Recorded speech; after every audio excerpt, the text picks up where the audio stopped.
ఉంటారు, ఆవరణంలో అభివృద్ధి చెందుతూ ఎదుగుతా ఉంటారు. ఆ మధ్య నేను ఎక్కడికో వెళ్ళా, ఒక అతను నోటి నిండా ఇంత కిళ్ళి ఉంది, నోటి నిండా ఇంత కిళ్ళి ఉంది, పళ్ళేమో సచ్చినోడు పళ్ళులాగా గారగట్టిపోయి ఉన్నాయి, నల్లగా గారగట్టిపోయినాయి, సచ్చినోడు పళ్ళు ఉన్నట్టున్నాయి. నవ్వుతున్నాడు వస్తున్నాడు, కంపు కొట్టిపోతున్నాయి. అదేదో ఇంకేమో తీసి దాంట్లో మళ్ళా నోట్లో వేసుకుంటున్నాడు, ఇట్లా అంటున్నాడు, నోట్లో వేస్తున్నాడు. అదేదో మరి అతని దగ్గర కంపు కొట్టిపోతుంది. అంటే ఒక క్రిస్టియన్ మ్యారేజ్ కి వచ్చారనమాట, అందరూ క్రిస్టియన్ మ్యారేజ్ కి వచ్చారు. వాళ్ళల్లో ఒక ఆయన అనమాట, నేను చెప్పా, ఆయన చేతిలో బైబిల్ కూడా చక్కటి పెద్దచ్చు బైబిల్ ఉంది.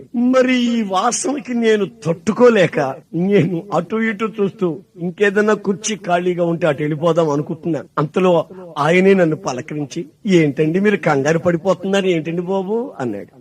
ఏం లేదండి, ఎక్కడున్నో అదో రకమైన వాసన వచ్చేస్తుంది, మరి నాకు తలకాయ నొప్పుకుందండి బాబు, బుర్ర కాలిపోతుంది, బుర్ర వేడెక్కిపోతుంది బాబు అన్నాను.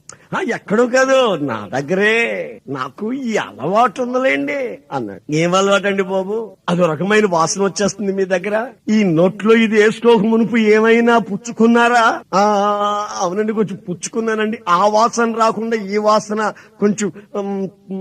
కొంచెం ఈ వాసన పెట్టానండి అన్నాడు. నేనన్నాను, ఇదిగో మనకు ఈ అలవాట్లు ఉండొచ్చునా? తప్పు కదా, చేతులు ఇదిగు పెట్టుకున్నావు, చేతులు ఇది ఉంది మనలాను, ఈ అలవాటు మనకు